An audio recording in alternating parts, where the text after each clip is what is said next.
ఈరోజు మా ఇంట్లో రకరకాల పువ్వులతో లక్ష్మీదేవిని పూజించుకుంటున్నాం. గులాబీ, చామంతి, గన్నేరు పువ్వులు, మందార పువ్వులు, ఇంకా ఇవో రెడ్ గన్నేరు పువ్వులు ఉన్నాయి.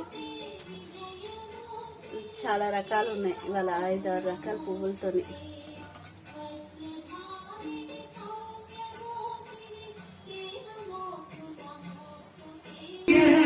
కవచం సర్వసిద్ధిదం